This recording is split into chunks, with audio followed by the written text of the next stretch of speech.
Breaking down the Vikings from the perspective of a former NFL General Manager of the Year. It's Jeff Diamond's Purple Report. Presented by your select Minnesota Buick GMC dealers. Welcome to Jeff Diamond's Thursday edition of the Purple Report. Brought to you today, every Thursday, along with our Monday shows by your select Minnesota Buick GMC dealers. Every week during the Vikings season, as long as they last through the playoffs, hopefully a long run. Yes, sir. And it's on 1500 ESPN, available 24/7 on YouTube via links from the 1500 ESPN and Score North websites. I'm Jeff Diamond, former Vikings GM, former Tennessee Titans president. Our producer is Jason Stormer, and we've weathered the storm, Jason, to come in tonight, the blizzard. But, hey, we made it, and we're troopers, and just like the Vikings, trooping through this season. And here we are, Week 16 of the NFL is coming up. But before we get to Week 16, we have to revisit that phenomenal comeback against the Colts. And as we've talked about, just a tremendous rally from 33-0 down. I took my dog for a walk at halftime. I didn't rush back, but I'd had the game recorded, so it was all cool. Don't blame you there at all. Exactly. And so it was just a phenomenal rally, as we well know.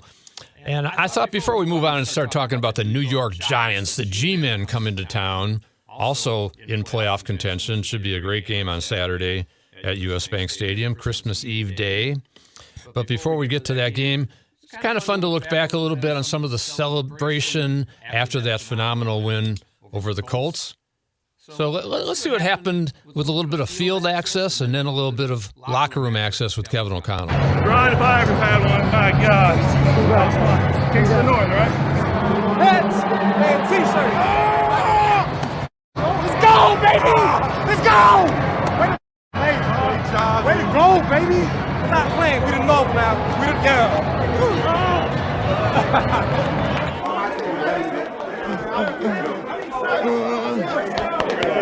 It ain't always easy. Captain Kirk! Lead us all the way. Lead us all the way. What I say halftime? That's all we need, baby. Brian, if I ever had one, my God. That's fun. Kings of the North, right? Hats and T-shirts. Let's go, baby! Let's go! Way to go, baby! We're not playing. We didn't know now. We didn't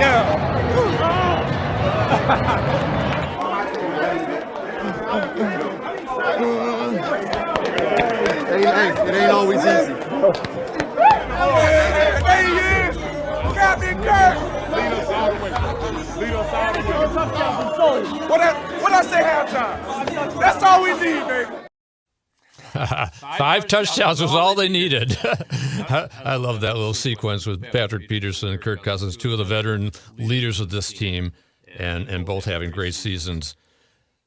So Kevin O'Connell in the locker room after the game, and he was excited, very emotional scene.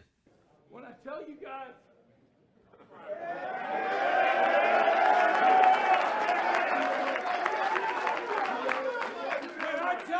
I love you. I mean it from the bottom of my heart, and that will never change. I will ride with this group until they don't let us play any more games. So bring it in tight, and then I want to hear you guys celebrate the 2022 NFC North Championship.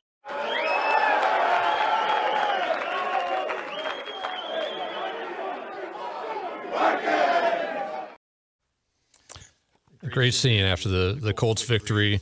Vikings move to 11-3, wrap up the NFC North, and now an interesting period of time coming with these last 3 regular season games. The Giants coming up this week, and then going to Lambeau on New Year's Day. A little bit of cold weather coming ahead, and then at Chicago to end the season on January 8th before the playoffs start. We know there'll be one home playoff game for sure. Vikings' goal going forward here, I think they're kind of going to be in an interesting situation, Jason, because they want to hang on to that number 2 seed. I think it's really important to have that number 2 seed. You're matched up against the last wild card team could be Detroit, which would be an interesting matchup. Could be Washington. We'll see. Seattle's in the hunt too. Or the Giants could fall to 7. We don't know. But theoretically, if they can get through that first-round game here with a rabid crowd, then the likely matchup would be with the number 3 seed, which would be, in that case, San Francisco. And I got to tell you, the 49ers are surging. They've won 7 straight. We know, but they also have a rookie quarterback in Brock Purdy. But that doesn't seem to matter, does it? No. I think I could play quarterback for the Niners, and Kyle Shanahan would be able to find success with me in their system. It's insane. He's been playing really well, but he hasn't yet faced a crowd such as US Bank Stadium in a playoff atmosphere. A lot of pressure in that type of environment. The Vikings would much rather play the 49ers in the divisional playoff here than to be out in Santa Clara, that's for sure. So hanging on to that number 2 seed is really important. I think the 49ers, looking at their schedule, they've got Washington this week out in San Francisco, the Bay Area. The 49ers have an excellent chance to win out. If they win out and the Vikings lose one more game, then San Francisco would jump to number 2. They've got a tiebreaker edge on conference record. So very important to keep winning starting this Saturday against the Giants.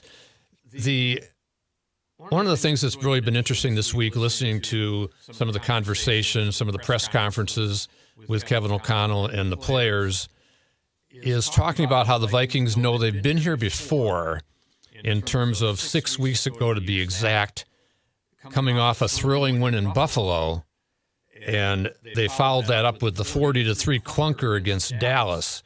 And so now, after winning the NFC North title with the biggest comeback in NFL history against the Colts, the Vikings coaches and players, I think they're a lot more cognizant of not having that type of letdown going into this particular week against the Giants. And also the Giants are going to have to refocus too, because they had a huge win over Washington, their arch rival, a team that they now have a tiebreaker edge on in the playoffs. So it's not just the Vikings that have to refocus quickly after a big win. But let's listen to some of the conversation from, first of all, Kevin O'Connell talking about exactly what he has to do to get this team ready to play. Yeah, we talked after the Buffalo game about handling success and being able to handle the emotional toll sometimes of games like that. I think our team, we've got some experience now with that game and some of the others coming back and really pouring everything into the end of games to try to get that done. So it's definitely something we've talked about this week of acknowledging. I think it's 2-part, right? I think you acknowledge the emotional, toll that it can take on you when you put everything you got into it to achieve something that just so happened to clinch the division, a goal we've had since the beginning of really getting going in training camp. But also, can we also acknowledge the accountability and the ownership of the things we need to get better at? And let's listen to Vikings quarterback Kirk Cousins, just selected to the Pro Bowl, a well-deserved honor. He just had two straight 400-plus yard passing games. I thought perhaps Jared Goff might make a run at him, but I think Kirk deserved his 4th Pro Bowl appearance this year, and having a excellent season. It's kind of interesting, Jason, when you think about Kirk Cousins, and before we listen to this clip from Kirk, and talking about his season and what he did in the Colt game, 417 yards after halftime and in overtime. What a performance to bring the team back and not give up in that situation. But we know that, and Kirk knows this very well too, that the ultimate test for him is going to come playoff time and for this team. Having said that, still, I think Viking fans need to enjoy the moment. The team needs to enjoy the moment, but then get refocused very quickly. But Cousins, I think even though his stats are down this year, his passer rating is down about 15 points because he's throwing more interceptions, because O'Connell has asked him to take more chances. And I'm fine with that. I'm totally fine with that. Absolutely. The more risks that the Vikings take in progressing this offense a little bit more, I'm totally fine with that. And like you said, the stats are down for Kirk. But let's look at the other intangibles here. This locker room has embraced him like I've never seen. Judd Zulgad has said this time and time and again the last 4 years. Kirk always seemed to be the guy that just came to work, just get his job done, not really be much of a leader or a motivator. That's completely changed this season. We've seen him on the plains after these post-game wins and stuff like that, and it's just a completely different Kirk.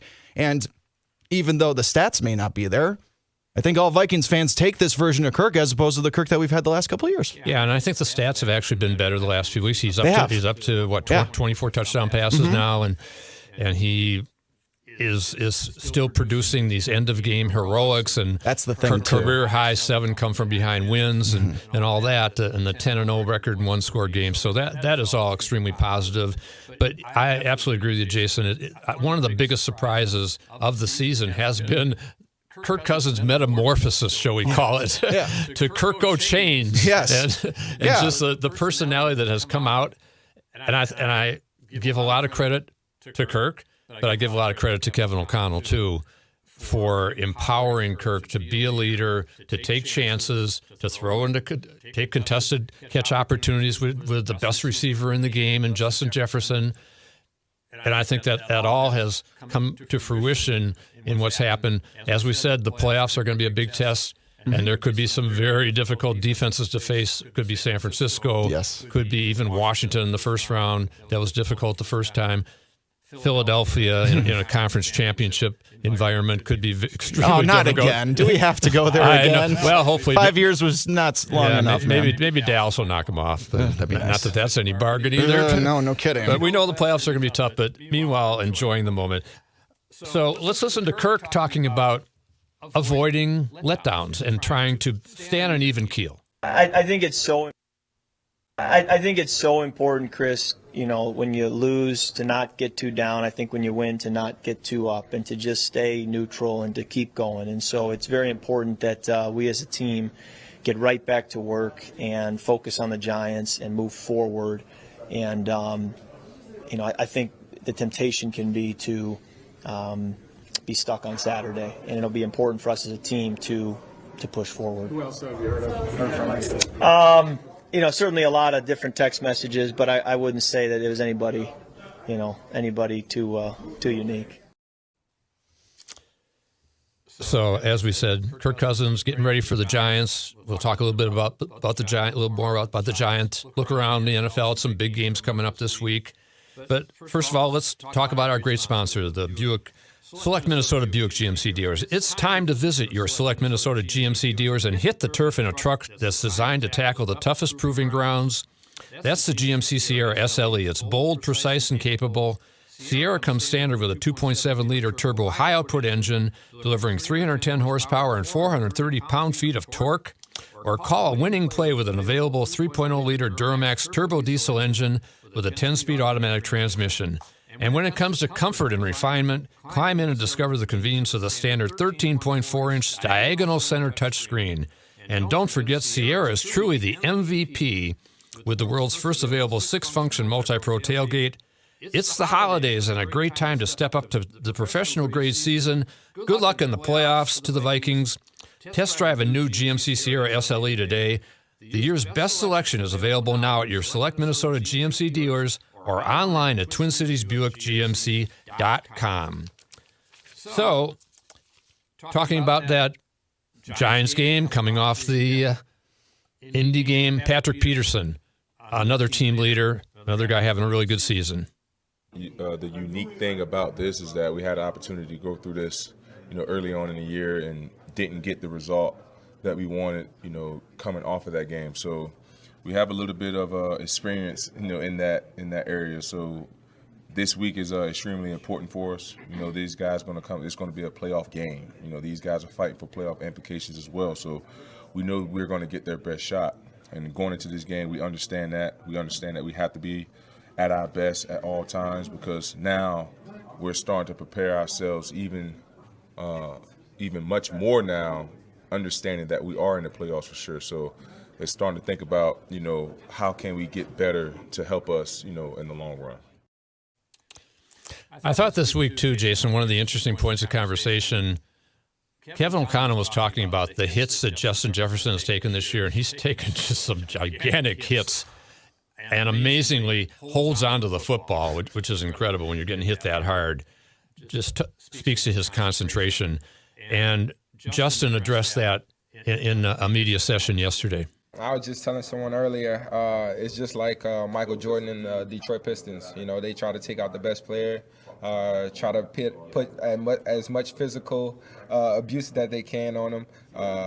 I kind of feel that way. You know, people in on those defenses that we're facing, they try whatever it takes for me not to get those big plays, for me not to you know, set the offense up to get more and more yards. So. I mean, I feel like it's happening more and more every game, but it is what it is when you're this type of player. Yeah, I do a little writing for a national website called the 33rd Team, and I wrote an article last week about Justin Jefferson, and the headline is Justin Jefferson headed toward GOAT status. And I'm talking not only the best receiver in the game today, I'm talking about with the best receivers of all time. And I know you mentioned, Jason, that Chris Carter had a observation that he thought Justin was already the best receiver in Vikings history, He's which on the record. includes himself and Randy Moss. Yes. And I was talking about comparing Justin with the two best receivers I've ever seen were Randy Moss and Jerry Rice. Mm-hmm. And I think Justin is on a path now. He's only in his third season. He's got a long way to go. Jerry Rice played 21, 22 years. Mm-hmm. And Randy had a phenomenal career too. But just from what I've seen and the kind of plays he's made, and 4th and 18 in Buffalo, I think Justin Jefferson is on a path to absolute greatness and potentially to be the GOAT as a receiver. So we will see how that plays out. We know one thing, he's going to get paid next year, and big time. It'll be a $30 million plus a year deal, and that'll be a challenge for the Vikings to work all that into the salary cap. But you can get it done in the early years because you give him a big signing bonus and figure it out. Yes. So JJ is on his way, and I think as he watches the tape this week of the Giants secondary, he's looking at his chops. Because, first of all, Adoree Jackson, probably the Giants' best cover corner, is hurt, has missed practice this week, and is likely out. He has been ruled out for this game, for sure. Okay, so he's out for this game. I mentioned Darnay Holmes before, and he's a guy that the Packers really went after him in their game earlier this season. I think the Vikings will have a good opportunities to go after Darnay Holmes. Certainly JJ is going to get his share of double coverage. We know that. But the Giants, first of all, strategically, I'm sure that the Vikings want to run the ball. The Giants, number 29 in the league against the rush. Yes. So that would be a definite goal. Washington ran for 159 yards last week. Dalvin Cook is coming off a 95-yard game against Indy. He's also fumbled the last 2 weeks, needs to hang on to the ball. That's one thing. And I think it also brings in to the discussion thinking about how Kevin O'Connell is going to deal going forward in these last 3 games with keeping players healthy for the playoffs, guys who have been somewhat injury-prone in the past, such as Dalvin, such as Darius Smith, Danielle Hunter. Bradbury now has been ruled out for this game, and I'm sure they'll be careful with him. Christian Darrisaw, another guy who has been fighting the concussions this year. Very important player come playoff time. Yes. So that's going to be something I'm going to keep an eye on. I'm sure that O'Connell would love to get a blowout and be able to pull these guys out. But that just doesn't happen with his football team. No, not unless it's the Packers week 1, right? No, it doesn't. And the Giants are a really good team. Yeah. Saquon Barkley is the 4th leading rusher in the NFL. The Vikings need to stop the run. That's going to be a critical factor. Daniel Jones, an excellent running quarterback. He's got 583 rushing yards this year. So he's a guy they're going to have to keep their eyes on. And we know they've had some issues this year with guys like Jalen Hurts and Justin Fields with running quarterbacks. And this is another guy who can do that and get it done. So that's going to be a challenge. And how does that all fit with their more aggressive scheme last week, especially in the second half when Ed Donatel, who was under fire, called a bunch of blitzes, at least 10 in the second half? But do you do that against a guy like Jones who can move around a lot better than Matt Ryan did? So that's going to be an interesting thing to watch. I think the Vikings have an opportunity this week to make some plays in the pass rush. The Giants have given up 44 sacks, 3rd most in the league. So that's going to be an opportunity for them. But conversely, the Giants' pass rush is pretty good too. Kayvon Thibodeau, the 5th overall pick this year, coming off a game where he had a strip sack for a touchdown. And let's look at that play. From the 10, second and 18. Thibodeau got there, got the ball out, scooped it and scored. Touchdown Giants, Kayvon Thibodeau. What a play around the edge. Got to Heineke's arm. He gets the grand slam, he gets the sack, the forced fumble, the fumble recovery, and the touchdown. That's Mike Tirico on NBC on the Sunday night game when the Giants beat the I always want to say, I'm not going to say the R word. The Commanders. They beat the Commanders. It's okay. It's still new. It's still fresh. There's still time to purge that out of your memory banks. Exactly. Not that the Commanders is a much better name. No. Let's be honest. They could have done better. Not really. So we mentioned before Saquon Barkley. Let's take a look at Saquon in action in that game. Scored a touchdown. Second and goal for the Giants. Direct snap, Saquon Barkley. He'll take it to the left, and Barkley will score. Terrific play calling wrinkle there. Direct snap to Barkley. Runs it in for the touchdown. And then that particular Giants-Washington game ended very controversial play. And we'll take a look at that. Looks like definite pass interference to me by Darnay Holmes on Curtis Samuel. Heineke looking, seeking. Thibodeau out of the play. Heineke throws. Incomplete. Broken up by Darnay Holmes. No flags down. And the Giants are on their way to getting this one over Washington. Ooh. He was all over him. And the officials kept the flags in their pockets. Which apparently they've been doing all weekend long. Pretty much, yeah. Ron Rivera not happy with that situation for sure.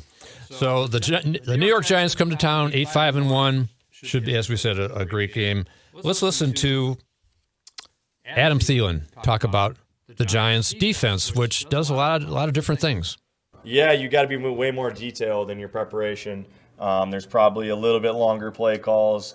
There is a lot more detail of what you're doing and focus on what's going on. So it's opportunities if you can do those little things, but it also is why they do it is because there's opportunity for negative plays when they do that so much. So you really got to be focused and detailed, and that comes from all 11 guys that are out on that field each play. So it's a challenge for us, and another challenge for us against a good defense who does some things that we haven't really faced yet this year. So will be a good opportunity for us to continue to get better as a football team. So, as we said, Saturday, high noon, U.S. Bank Stadium, Vikings and the Giants. Before we go around the NFL, look at some other games, let's talk again about our great sponsor, the Select Minnesota Buick GMC dealers. It's time to visit your Select Minnesota GMC dealers and hit the turf in a truck that's designed to tackle the toughest proving grounds. That's the GMC Sierra SLE. It's bold, precise, and capable. Sierra comes standard with a 2.7-liter turbo high-output engine, delivering 310 horsepower and 430 pound-feet of torque. Or call a winning play with an available 3.0-liter Duramax turbo diesel engine with a 10-speed automatic transmission. And when it comes to comfort and refinement, climb in and discover the convenience of the standard 13.4-inch diagonal center touchscreen. And don't forget, Sierra is truly the MVP with the world's first available 6-function multi-pro tailgate. It's the holidays and a great time to step up to the professional-grade season. Good luck in the playoffs to the Vikings. Test drive a new GMC Sierra SLE today. The year's best selection is available now at your Select Minnesota GMC dealers or online at TwinCitiesBuickGMC.com. So let's go around the NFL, talk about a couple key games coming up this weekend. Biggest game on the schedule, the Eagles at the Cowboys. Don't know what to make of it either. I don't know how good the Eagles are going to be without Jalen Hurts. Yeah, and it sounds like he's not going to start. No, he is out. He's been ruled out. Yeah, so it's the Gardner Minshew show. Yeah, Nick Sirianni is going to sit his MVP candidate quarterback. I was going to pick Dallas anyway because they're at home, But I think now it's pretty much a foregone conclusion. It'll be tough for Philly, but Philly has still got a lot of talent on that football team, and they'll try to gather the forces around Minshew. So I think it'll still be an exciting game come Saturday afternoon. Can the 6-8 Packers stay in the wild card hunt by upsetting the Dolphins down in warm weather Miami? And the Dolphins also need to win in that tight AFC playoff race. I think they'll end their 3-game losing streak. I think they'll take care of the Packers, which would be good news for the Vikings, because that would probably mean that Jordan Love and not Aaron Rodgers would start in the New Year's Day game at Lambeau. Okay, because that'll be the Packers' 9th loss, and they'll basically be eliminated. I think the Vikings would much rather play Jordan Love, even though he was very impressive in his performance when Rodgers was hurt earlier this year. Obviously, the Vikings would love to see Washington upset San Francisco. I'm sorry, Taylor Heineke is not going to be the best defense in the league. Never say never, Jeff. I know, but I don't see that one happening unless Brock Purdy decides to start turning it over. But Shanahan keeps him so conservative, right? Especially with Deebo Samuel out. And then you got the Hot Lions, winners of 6 of their last 7, from 1-6 to 7-7, and they are in the hunt. And they go to Carolina, a little bit of a trap game for them, and the Panthers are still alive in that horrible. They're 5-9 in that horrible NFC South that Tampa leads at 6-8. So there's some exciting games this weekend. Again, talk about the Vikings. Good recognition with the Pro Bowl selections this week. I think it talks to their excellent season they've had to have 5 players selected: Cousins, Jefferson, T.J. Hawkinson, Zadarius Smith, who had a couple of down weeks as he was dealing with that knee, but he had a really good game against the Colts, especially second half, forced a couple fumbles. And Andrew DePaula, the long snapper. I don't know how you select a long snapper for Pro Bowl You just put honors. names in a hat, I think, and you just draw one. And hey, this guy. Yeah, sure. But he does fire it back there pretty well. Yes. So we will definitely give him credit for that. Yes, congrats to him. Yeah, exactly. So will be exciting to see coming up Saturday, U.S. Bank Stadium, Vikings and the Giants. Vikings seek their 12th win of the year, try to stay in that number 2 seed. The Giants want to move a step closer to the playoffs. They're 8-5-1. That would be a big win for them.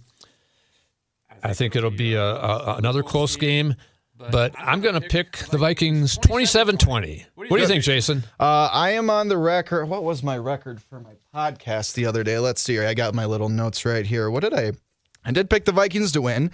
I kind of lean towards what Vegas says most of the time with most of my picks. Right now, the Vikings, I believe, are a 4-point favorite over the Giants. We're recording this on Thursday, December 22nd. I usually like extrapolating that out by maybe double. So I do have the Vikings winning 30-22, an 8-point win for the Minnesota Vikings. Well, that would be another one-score game. It would, yes. I mean, come on. I mean, that's just going to be the way it is for the rest of the season, right? That's right. That would set an NFL record with the 11th one-score victory in a season. Let's do it. Why not? That'd be amazing. Why not? So I think it's going to be a fun game. A lot of talent on both sides of the ball for both teams. And we look forward to breaking it down come Monday at 6 p.m. and, again, streaming 24/7 on demand. And then we'll be back next Thursday to preview the Green Bay Packers at Lambeau Field on the frozen tundra. Hopefully it will be a little warmer next week. That's right. It's freezing in the Twin Cities. That's right. Now. Exactly. We're going to try to survive this weekend here. But a Vikings performance like they did against the Colts will kind of warm everybody up. So we'll see. So thank you for joining us on Jeff Diamond's Thursday Purple Report, brought to you every Thursday and again on Monday by your Select Minnesota.